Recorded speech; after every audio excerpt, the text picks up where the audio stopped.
Break time. Sabay niyo na po ang mga balita at talakayan sa Balansyado. Maraming Kung good vibes ang hanap mo, dito ka na sa Sigurado! Mula sa mga istoryang nagbibigay ng inspirasyon hanggang sa mga kwentong may dalang solusyon. Mga balitang pampagaan, pakiramdam at pampaganda ng araw. Hindi lang ba sa good news, kundi the better news. Mula Lunes hanggang Biyernes, 1:00 ng tanghali sa DZRH TV.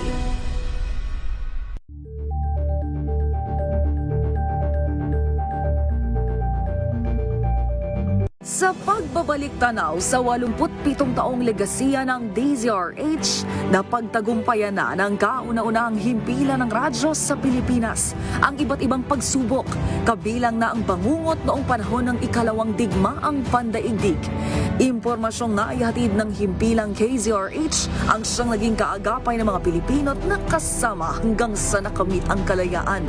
At nang muling mapas sa kamay ng mga Pilipino ang kasarinlan, nagbukas din ang panibagong yugto para sa himpilan.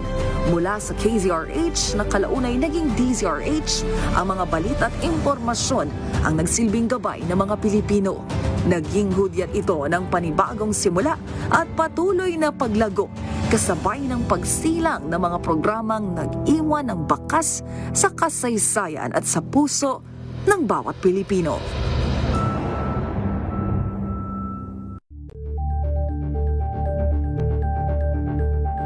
Bayan ng Katunying at Kajeri Dos por Dos. Kauna-unahan sa Pilipinas. Manila Broadcasting Company. DZRH. Member, kapisanan ng mga broadcaster ng Pilipinas. Member KBP, oras! Eksakto, en punto. 6:04. Balitang makatotohanan. Balitang maaasahan. ACS Balita. Walang makakaligtas. Walang makakalampas. Saan mang sulok ng kapuluan. Luzon, Visayas hanggang Kamindalawan. Basta't may balita. Ipagwagwagan ng sikat na tagapagbalita. ACS Balita. Kasama ang 2x2 tandem Anthony Taberna at Jerry Baha. ACS Balita. Ang programang ito ay hatid sa inyo ng ACS Manufacturing Corporation, ISO certified, maker of world-class quality Pride detergent. Araw ng Lunes, August 17, 2026. Narito na po ang ulo ng ating ACS Balita. Konstruksyon ng Clark Mega Food Hub sa Pampanga. Pinabibilisan ng Department of Agriculture. Target ang bahagyang operasyon bago matapos ang 2027. Bahagya. Partial siguro. Partial operation. Libreng bigas ni PBBM sa 8 milyong pamilyang Pinoy magpapatuloy. Ambush sa BARM Chief Minister, binatikos ng Pangulo. Investigasyon ikinasa. China Embassy sinopla ng Defense Department sa pagdemand ng sagot sa pag-aresto ng mga Chinese national. Grade 11 student patay sa pananaksak ng kapwa mga estudyante sa Quezon City. 3 suspect arestado. At apo, pinainom ng gatas ng lola, patay. Suspect uminom din todas sa Bukidnon. Magandang umaga Luzon, Visayas, Mindanao. Good morning Philippines. Hello world. Kami po ang inyong mga tagapaghatid balita. Ito po si Anthony Taberna. Ito po si Jerry Baha. At ito ang ACS Balita. Sa detalye ng ating mga balita, iniutos ni Agriculture Secretary Francisco Chu Laurel Jr. ang mabilis na konstruksyon ng Clark National Food Hub sa Pampanga matapos na mabuo ang mga kasunduan para sa proyekto. Umaabot sa 4 na bilyong piso ang inilaan para sa first phase ng proyekto na pagsasama-samahin ng food storage, processing, distribution, and marketing. Target ng Department of Agriculture na maging bahagyang operational. Ayun. Binabanggit mo, kumbachero. Bahagyang operational. Partial operations. Ang Mega Food Hub bago matapos ang 2027. Layunin daw po nito na mabababa ang logistics cost, mabawasan ang mga middlemen at madagdagan ang kita ng mga magsasaka at mangingisda sa pamamagitan ng mas direktang access sa mga pamilihan. Kapag ganap na itong operational, inaasahang makapagbibigay ito ng halos 3,000 trabaho. Pero ito napakaganda nito. Napakagandang project niya. Pero ito lang, kumbachero, sumasama lang ang loob lagi at ang dibdib ng mga tinataguri ang middlemen. Kasi parang pagkasama-sama namin ganun ang nagiging feeling nila kapag sila ang laging sinisisi kung bakit tumataas ang presyo. Sabi nga nung isang nagbigay sa akin ng halimbawa, ang laki rin ng puhunan namin dyan Totoo nga rin naman yun. Kaya nga ang ginagawa ng gobyerno, mabawasan yung layer. Dahil yun nga ang nagpapataas ng presyo. Kung yung mga nagmi-middleman lang, merong ibang pwedeng pagkakitaan. Halimbawa, sila na yung mag-produce. O kaya sila na yung magbenta ng direkta. Mababawasan nga yung layers ng proseso ng pagdating hanggang sa makarating sa consumers yung mga produkto. Lalo na ito, mga agricultural products. Pero maganda naman talagang may trabaho ang marami. Pero tanggapin natin ng totoo kung yung mga middleman, walang masama doon. Walang masamang maging middleman. Walang masama kasi trader ka. Ang tawag nga sa inyo, traders. Hindi naman pwedeng walang tapon Ibig sabihin ng walang tapon, ikaw na ang producer, ikaw pa ang trader, ikaw pa ang magbebenta sa palengke. Medyo ikaw pa kakain. Mabigat na trabaho yun. Mabigat na trabaho yun tapos saka mo lang ibebenta. Mabigat yun. Pero ang problema lang talaga, kaya sumasama ang pangalan ng mga middlemen, kumbachero, hayop tumiba. Doon sa mga nagsasamantala. Hayop tumiba talaga. Babaratin ng husto yung ating mga magsasaka sa produce nila. Halimbawa, pakwan. Babaratin yung pakwan. Halimbawa, isang piraso ng pakwan kukunin nila ng 10 piso. 10 piso, sabihin, wala namang kukuha dito. Mabubulok lang yan pag walang kumuha 10 piso. Kukunin na 10 piso, siyempre, gagastusan niya yun. Ibibiyahin niya yun. Gastos sa logistics. Kaya lang, ibebenta niya ng 120. Sobra. Walang problema dun sa middleman. Yun nga, yung Huwag lang yung pang-aabuso. mapagsamantalang middlemen. Ang sinasabi lang natin, yung talagang totoong middlemen na nagtatrabaho ng patas. Tama. Tulad na ito, sasabihin, masama ang panahon umuulan Ayan, mahal ngayon. Ayun. Matik na yun. Kaya mga middlemen, mga traders, yung patas lang, yung hanap buhay, yung negosyong may konsensya. May konsensya. Totoo yun. Napaka-importante niyan. Ako nga, nagte-trader ako minsan Halimbawa, kumbachero. Sample lang to, kumbachero. Ikaw ba, tinetrader mo pa rin ba ang katunyings? Oo. mamimili ka ng karne sa inagawan mo pa si Kuya Eric Kuya Eric mamimili ka ng karne sa Balintawak. Totoo yun. Kailangan mamumuhunan ka talaga. Yung trader talaga namumuhunan. Katulad kumbachero nung binabanggit ko, bibilin mo sa magsasaka. Babayaran mo yan ng cash. Cash. Tapos ibebenta mo sa third party, meaning halimbawa sinusupply mo restaurant. Terms yun, kumbachero. Mababayaran ka after 15 days. So ibig sabihin mamumuhunan ka, patutulugin mo yung pera mo. Tapos meron pang ibang na yung tinatawag na consignment. Consignment. Oh. Consignment.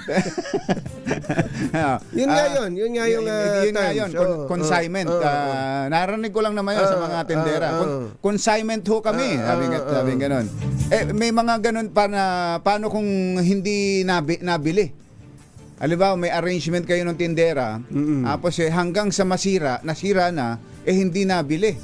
Considered sold yun, kumbachero. Yun na nga ang problema. Pero merong iba na ang ibang setup nila eh. Yung parang meron. ipinapakitinda mo lang Ibang usapan yung naman paninda yun. mo. Ibang usapan. Meron kasing outright, kumbachero. Ayun eh. May Kaya outright. nga. Kapag halimbawa, ang usapan nyo kinuha mo yung produkto. Kinuha mo yung produkto. Tapos binenta mo. Yan yung consignment. Hindi, yung depende nga sa arrangement, Sa arrangement, ninyo, kumpachero. Pag kinuha yung produkto, considered sold, babayaran mo na siya. Babayaran mo na yung Bumili ka trader. Bumili ka ng 10 piraso ng mansanas. Babayaran mo na yung magsasaka. Ikaw naman na trader, dala-dala mo yung produkto. Maghahanap ka ng merkado mo Ibibiyahe mo yan. Ibibiyahe mo yan Kapag may nasira dyan habang nasa biyahe Sa'yo na ba? yun, sagot mo na yun. mo yun. Kaya sabi ng mga traders, ang laki din ng risk at puhunan namin dito. Bakit laging kami ang laging nasisisi? Oo nga, tama na nga yung trader ka, pero wag mo lang nga tagain ng gusto. Okay na ako doon, kumita ka na, yun okay nga lang. Sinasabi natin na may konsensya. Balik na naman. Pero yung consignment nga, yun nga yun. Pag ipinasa, ikaw tindera, ako si trader, pag ipinasa ko sa'yo, bayaran mo na ako. Ganun yun. Hindi nga O pwedeng huhulugan. Depende nga sa yung terms nga, kumbachero. 15 days. Yun nga. 15 days ko ba to Sabi mo babayaran kasi na? considered sold. So, Hindi, parang depende nga sa arrangement nyo. Pag sinabi ko, considered sold to cash mo babayaran to. cash. Bayaran mo outright yon. Ayun, outright Pero na. kapag hindi mo babayaran ng 15 days to, 15 days to Halimbawa, yung mga sabit ulo, ng mga baboy. 15 days to, medyo matagal-tagal to wala na soli yan. 15 days, isoli mo sa akin, bulok na yan. Oo nga. Mas malaki yun. Mas malaki pag ganun. May patong doon, kumbachero. May patong doon. Ayun, Siyempre, kung ikaw naman yung end user, kumbachero, yung end user, siyempre, gusto mo yung hindi yung fresh na bibilin mo. Yung fresh ang bibilin mo. Kaya, mas malaki babayaran mo pagka ganun talaga, pagka fresh ang gusto mo. Basta ang bottom line, Dapat may konsensya. negosyong may konsensya. Ayun. Samantala, magpapatuloy daw po ang distribusyon ng pamahalaan ng libreng bigas para sa mahihirap na pamilya Yun. kada 2 buwan. Ayon kay Executive Secretary Ralph Recto, ang naturang programa ay alinsunod sa direktiba ng Pangulong Bongbong Marcos na tiyaking walang pamilyang Pilipino ang magugutom. Sa ilalim anya ng bagong Pilipinas Rice Distribution Program, halos 8 milyong pamilya na ang makatatanggap ng 10 kilong libreng bigas kada 2 buwan. Sinabi ni Rector na makatutulong din ito sa mga lokal na magsasaka dahil sa kanila kukunin ang mga ipamamahaging bigas. 6:15 ang ating oras. Naimbang nga bigat kada kayo amin na po. Wag rin kayo, gising na. Kinundina ng Ilocanong Pangulo ng Pilipinas na si Bongbong Marcos ang pananambang kay BARM Interim Chief Minister Abdul Rauf Sami Gambara Makakua at sa kanyang convoy sa Maguindanao del Norte. Kasabay nito ipinagutos ng Pangulo ang masusing investigasyon upang matukoy ang nasa likod ng ambush. Tiniyak din ng Pangulo na tuloy ang nakatakdang eleksyon sa BARM sa September 14 sa kabila ng insidente. Kasabay ang direktiba sa lahat ng kaukulang ahensya na paigtingin ng seguridad sa Bangsamoro communities. Pero buhay di ba? Hindi naman yata nagalusan man lang. Wala sila sa grupo, wala. Dahil sa nakita ko doon sa video, mukhang mga heavily armored yung yung mga sasakyan nila.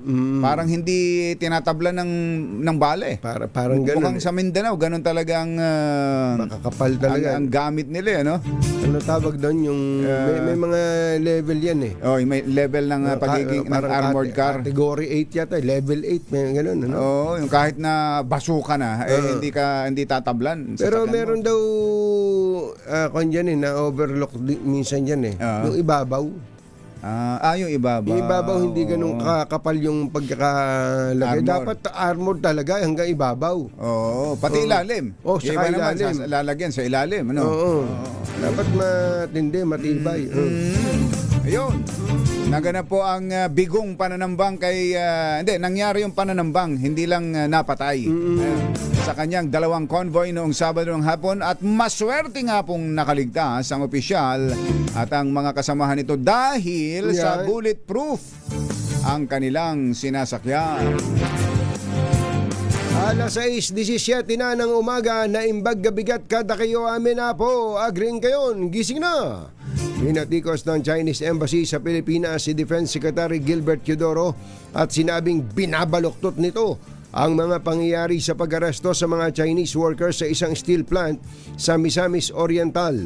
Iginiit ng embahada na walang batayan ang walang batayan ang mga pahayag ni Teodoro at kinwestiyon kung bakit sumali ang AFP sa operasyon at kung bakit mga manggagawang Chinese ang inaresto sa halip na mga namamahala sa planta. Ayon kay Teodoro, sangkot ang planta sa illegal na aktibidad gaya ng muling paggamit ng substandard at radioactive contaminated steel, pagtatapon ng maruming tubig sa mga ilog at pagpapakawala ng nakalalasong usok. Itinanggi rin ng Chinese Embassy ang paratang na nakialam ito sa local law enforcement at nagbanta ng retaliation laban sa mga Pilipino. Samantala, hindi obligasyon ng Department of National Defense na sumagot sa pagkwestiyon ng anumang dayuhang pamahalaan o embahada. Ito naman ang binigyang diin ni DND spokesperson Sandy Andulong. Arsenio Andulong. Sandy Andulong, parang...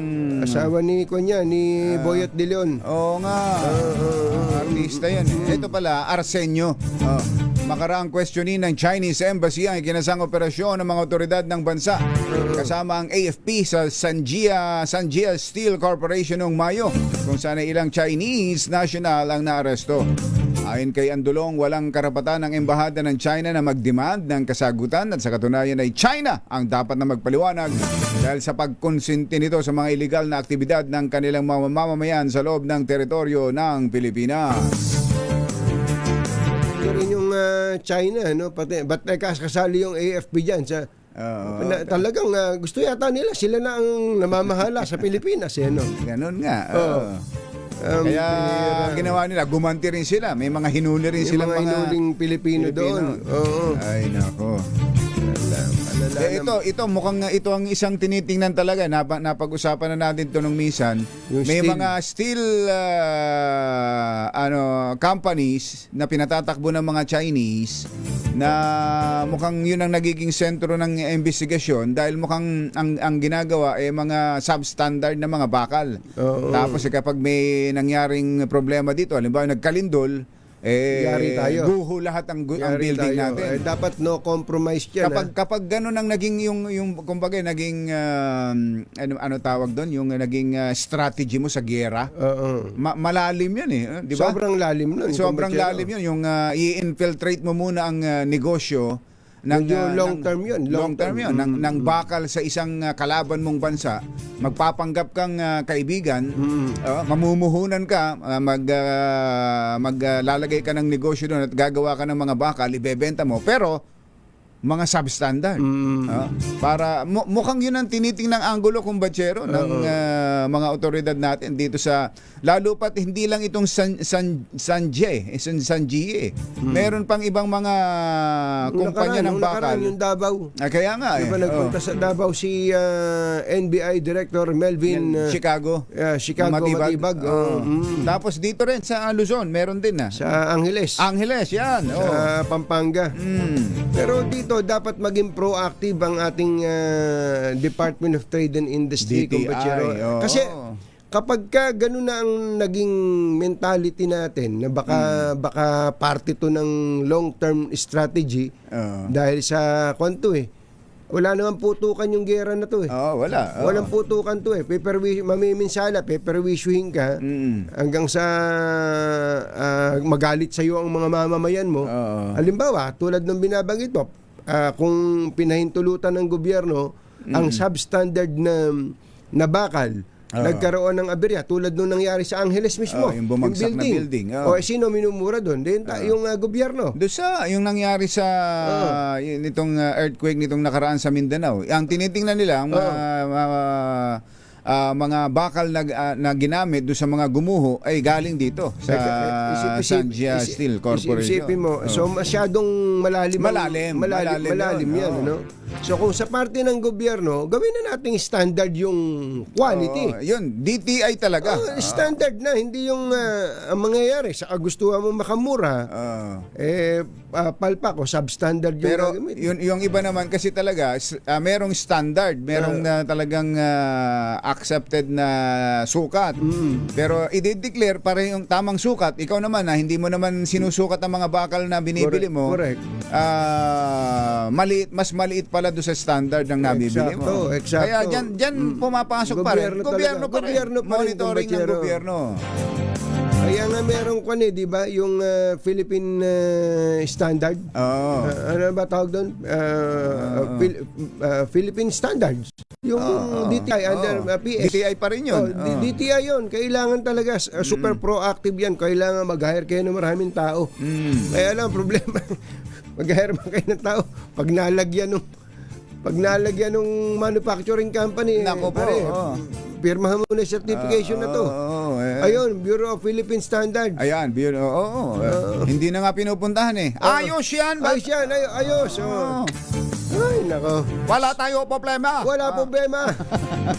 Susunod! Dito boy! Naku, meron palang isang estudyante dyan sa Quezon City na napatay. Ng kapwa estudyante. Sinaksak yan. Sus Mariano Kaindo. At ano ba nangyari dyan sa bukid nun? Pinainom ng gatas, namatay? Gatas pampalakas yan. Pampalakas yan at pampahaba ng buhay yan Yan at iba pang mga nagbabagang balita sa pagpapatuloy ng ACS Balita. alas 6:23.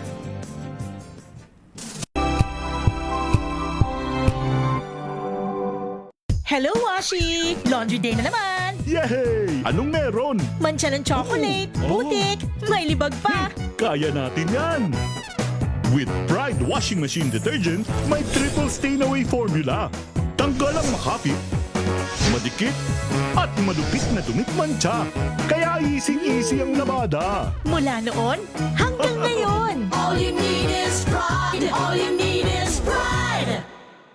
ACS. Tinesting, sinuri, siniyasan. Ang resulta? Super effective ang Shield sa pagpatay ng bakterya at virus. Shield Antibacterial Soap. Believe ang mga eksperto sa Philippine Nurses Association. At si Mami. Tiwala ako sa Shield.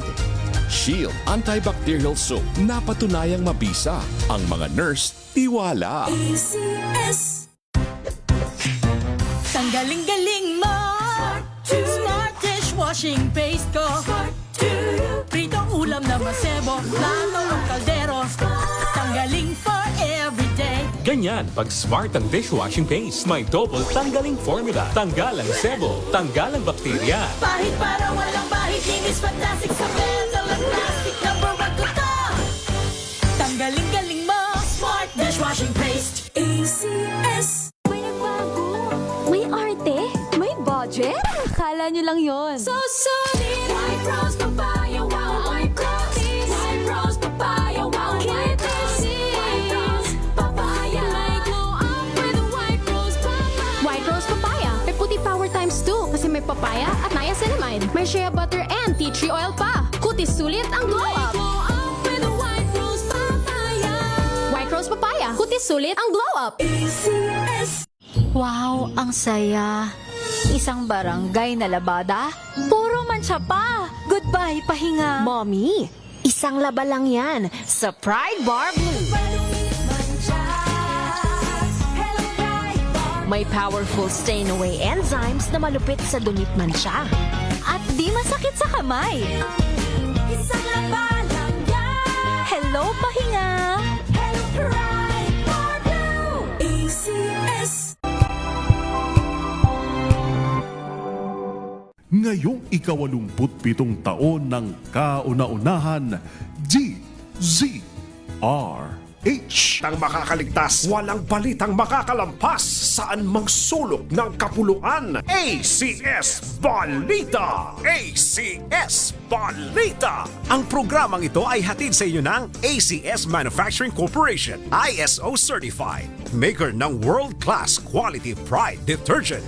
Hi, hi, hi! Maganda morning! Anong araw today, kumbachero? Today is Laundry Day, Pride Day! Yahoo! At pag Laundry Day, Friday, all you need is Pride Washing Machine Detergent. May triple stain away formula, kaya tanggal ang makapit, madikit, malupit na dumit mancha, kaya easy ang labada. Kaya pala mula noon hanggang ngayon, all you need is Pride. All you need is Pride. ACS. Kasama ang 2x2 tandem Anthony Taberna at Jerry Baja. ACS Yung Balita. pinag-uusapan natin, kumbachero, kanina tungkol sa magsasaka. Naalala ko tuloy lagi yung parang institutional buyers na style diyan sa may ano pangalan diyan, Governor Helen Tan, yung isang isla diyan sa inyo, isla ng nawala, nasa doon Timonan, tapos biyahe ka ng mga halos kalahating oras, may isang isla dyan, pinuntahan namin, kumbachero. Ang itinatanim lang nila doon, puro kalamansi. Puro kalamansi. Sabi ko, paano nabubuhay ng puro kalamansi lang dito sa lugar, sa isang porsyon ng isla, no? Wala niya kaming problema. Dahil tumaas o bumaba ang presyo ng kalamansi sa Maynila, fix ho yung presyo namin. Sinuka akong pumayag doon. May mga malalaking kumpanya, kumukuha daw sa kanila Jollibee. Okay. Di ba yung Jollibee, may Mang Inasal, gumagamit din ng kalamansi. Doon sa palabok nila. Palabok. Saka yung mga chicken, yung sausawan. Sausawan. So ang lakas ng kalamansi. Halimbawa, ang presyo sa merkado, kumbachero, ay 30 pesos.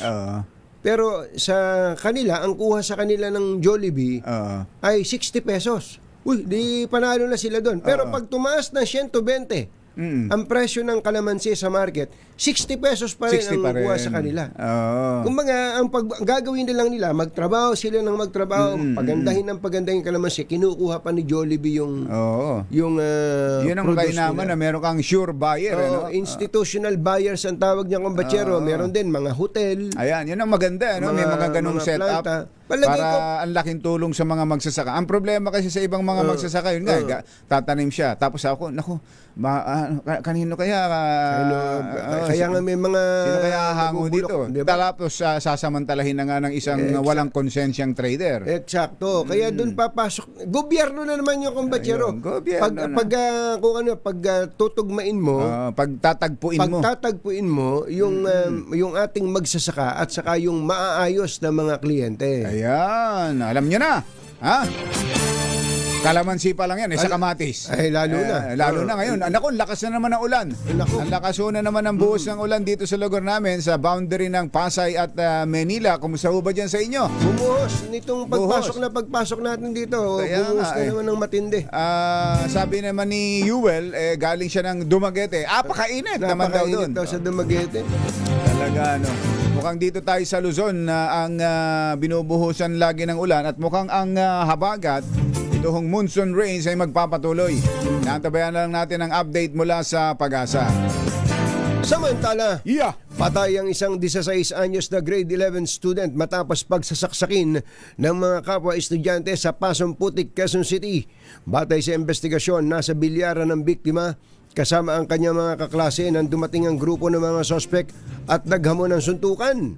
Sa gitna ng away, bumunot ng patalim ang isa sa mga sospek at sinaksak sa dibdib at hita ang biktima na agad namang isinugod sa ospital, ngunit kalaunan ay binawian din ang buhay. Sugatan naman ang isa pa sa kanyang mga kaibigan, makaraan namang hampasin ng bato sa ulo. Naaresto sa ikinasang follow-up operation ang 18 anyos na sospek at dalawa pa nitong kasamahan na edad 15 at 16. Nakakulong na sa custodial facility ng Criminal Investigation and Detection Unit ng Camp Karingal ang nakatatandang suspect na naharap sa reklamong homicide at physical injuries habang ililipat naman sa bahay Pag-asa ang mga kasabwat niyang minor de edad. Patay naman ang isang 4 na taong gulang na batang babae matapos painumin ng gatas ng kanyang sariling lola sa Don Carlos, Bukidnon.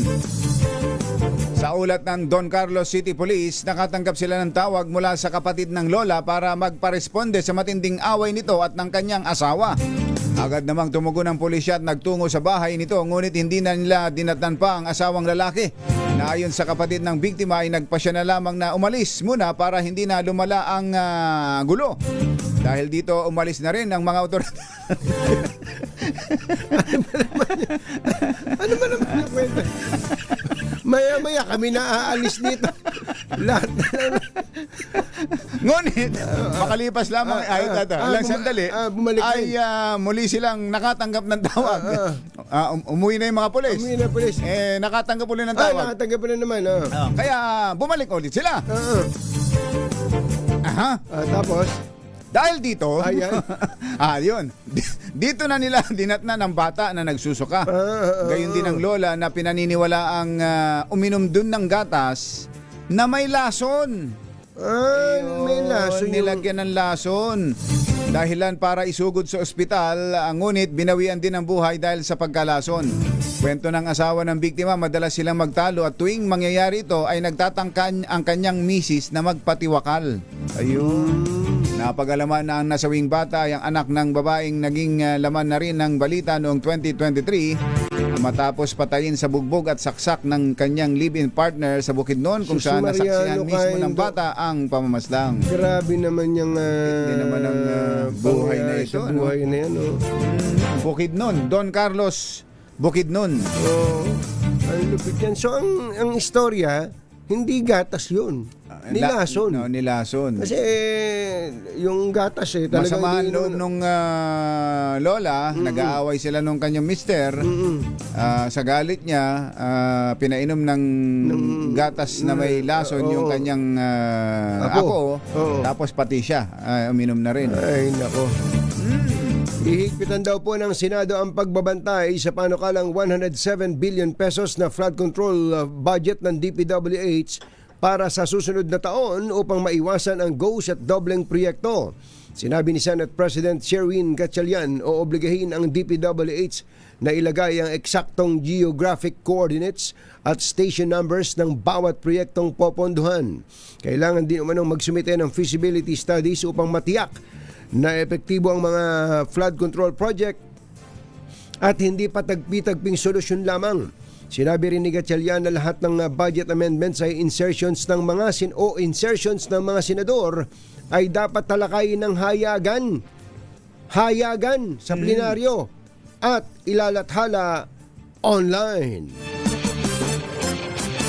Suportado naman ni Public Works Secretary Vince Dizon ang pahayag ni Ombudsman Boying Rimulya na mas mainam ang public-private partnerships para sa malalaki at kwalipikadong infrastructure projects habang hindi pa lubusang nare-reforma ang sistema at kultura sa ahensya. Ayon kay Dizon, matagal na niyang isinusulong ang PPP bilang isang mas mainam na opsyon para sa malalaking gusali ng gobyerno dahil maaari itong makatulong para matiyak ang mas mabilis na pagpapatupad, mataas na kalidad at cost efficiency ng mga proyekto. Sagot ito ng kalihim matapos batikusin ni Ombudsman Rimulya ang kabiguan ng DPWH na maghatid ng mga dekalidad na pasilidad kabilang mahigit sa 8 billion pesos na building ng Bureau of Immigration, 9 billion pesos UP-PGH Cancer Center, bagong at NBI headquarters. Sa programang executive session sa DZRH, kinwestiyon ni Rimulya ang kakayahan ng DPWH na makapaghatid ng dekalidad na mga gusali ng pamahalaan. Kaya lang kaya PPP yan, Pag binigyan mo sa DPWH yan, iba na naman itsura Patay na niya, naman no? tayo Oo, riyan, oo, di ba? oo. Eh magkano nga ginamit doon sa Senate building eh? Yung ano nga, yung immigration building, 10 years in the making. Ang kasya lang sa driveway, Wigo. Patras pa yan, patras. Ha? Patras. Patras pa. Oo. 10 years in the making. 10 years in the making yun. Hindi, nakakalungkot, no? Inaccept yun na ba? Hindi, tsaka, Accepted na ba yun? Hindi pa, di ba accept? Nasa DOJ yan eh. Pero di ba, isipin mo naman yun. Di ba, Di ba mas 10 years in the making and more than 8 billion. ang ginagawa, Spent. 8 billion? Oh. Building na yun? Eh, yung kapitbahay dyan, pinagbibili ngayon, 3 billion lang. Mas maganda pa. Oh, maganda pa. Mas malaki, mas modern, maraming complete. Grabe yan, ano. Saang building ng immigration yun? Ang alam ko, meron walang, ng bagong building yung immigration dito sa may Macapagal Boulevard eh. Yung ba yun? Yung kaya yun? Hindi ba yun? Biruin mo, hindi, driveway, hindi kasyang Wigo lang daw ang kasya. Marios. At least maliliit lang mga tao. Panginoon kung buhay ito. Hindi ba? Hindi, pero talaga naman, kapag ganun nga ang mabubusit ka talaga. mabubusit ka Kung talaga. totoo yun, ha? Oo. Kung totoo yun. Tapos ngayon, ibinebenta yung katabi. 3 billion lang daw. Ay, sus, mas maganda pa at mas malaki. Oo. Ay, sus, Samantalang Mario tayo Jose. pa naman, kumbatsero, ang ating minumungkahi sana, yung mga government agencies na nangungupahan, ang dami po Ang niyan. dami. Oo, totoo yan. Katakot-takot po ang ahensya ng gobyerno na umuupa. Oo. Tinatapon yung pera sa madaling salita. Samantalang pwede namang magpatayo ng sarili niyang may pera. building. May pera ang gobyerno, may lupa ang gobyerno. May lupa ang gobyerno. Ang dami din lupa ng gobyerno na hindi naman nagagamit. Eh bakit tayo umuupa? Kaya nga. Ang dami niyan. Ang NBI nga umuupa eh. Ay, kaya nga eh. NBI mismo. Kaya nga may plano ng magpatayo ng sariling building ang NBI, di ba? Oo. Pero mukhang... sabi ni NBI Director Melvin Matibag, hindi, parang ayaw na namin ipatuloy ang building na yan eh. Ayun na nga. Dahil ang maganda raw, makipag-partner na lang. Yung bang building ng Chicago ay pwede pa? Baka pwedeng gawing NBI office yan. Hindi, pero kung po, kidding aside, halimbawa ang DOTR, ang DOTR po, walang sariling bahay. Tingnan mo na. Hindi ba, ang DOTR, Umuupa lang din. Umuupa. Buti nga, ang DILG ngayon, kahit papano, nandun sila sa Napolcom building. Samantalang ang ginagawa ngayon, kumbatsero ng mga ibang LGU, halimbawa, Caloocan City. Ang ginawa ng Caloocan, kung di ako nagkakamali, correct me if I'm wrong, may sarili siyang lupa. Nakipag-partner sa pribado, nagpatayo ng building. Tapos yung first, second, third floor yata, na gagawing commercial, yun ang pag-aari ngayon ng private. Nung private. Yun ang pinaka-share niya doon sa construction ng tapos building. libre na ang gobyerno. Libre na yung gobyerno. Diba? Ang gandang setup nun. Yun ang magandang setup, kumbatsero. Bakit tayo upa ng upa? Kaya nga. Tinatapon natin ang pera natin buwan. Buti sana kung maliit. Napakalaki po ng perang ginagasta ng gobyerno sa pagrerenta na ganyan. Ay, nako. Nagatid sa kabuuan ng ating ACS Balita. Ito po si Anthony Taberna. Ito po si Jerry Baha. Kasama ang 2x2 tandem Anthony Taberna at Jerry Baja. ACS Balita. Sandali po nating pinuputol ang pagsasahing papawid ng palatuntunan ito para magpaabot ng pagbati ng happy birthday sa ating big boss kay Mr. Chairman. Mr. Chairman. Mr. Fred Elizalde. Happy birthday. Ilang taon na si Chairman? Hindi halata ha. 86? Aba. Hindi halata. Hindi halata. Happy birthday, bossing. And may you have more birthdays to come. Ayan. Wala ba tayo dyan? Wala ba tayo dyan? Boss, Mr. Chairman. Chairman Fred Elizalde, happy birthday. Ang pagbati mula po sa buong DZRH and MBC family. Kung wala naman po kayo gana, pumunta lang po kayo dito sa DZRH. Dito na po kayo mag-almusal. Apo. At ginagayak na yata ni Mother. Si Mother. Alam mo naman, si Mother. Si Mother. Kaya nga minsan, wala tayong newscast dito. Inire-ready. Mother, ano? Wala tayo. Birthday ni Bossing. Birthday ni Chairman. Dapat meron. Order ka na. Order ka na. Ano pa ba? Namimilog ang mata. Ngayon pa ba may Hey Bessie na? May Hey Bessie Cafe. Ngayon pa ba? Ngayon May pa ba? Hey Beshi Cafe. Lapit lang. May Katonyings. May May Hey Katoy, Beshi Hey Beshi. Cafe. Oh. Bira. Pag ganyan eh, huwag kayong... Wala huwag nang yung- tanong-tanong dyan. Yung pinoproblema yung mga ganyan-ganyan. Pwede kaming consignment. Consignment lang. Oh, consignment lang. Si Mother, oh. Kami ni Mother. Ay, sa mga taga San Isidro, Barangay San Isidro, Sampaloc, Manila. Andyan po ang ating malakas promo kasamang Charm Purple Fabcon Eternity. At mamimigay ng pera. Ready na ba kayong tandaan ang ating word of the day para manalo ka ng DZRH mini component? Eto na! Ang ating word of the day para kayo manalo ng medium component ay evasive. Evasive. Ano ba yung evasive? Ang sabi daw po ni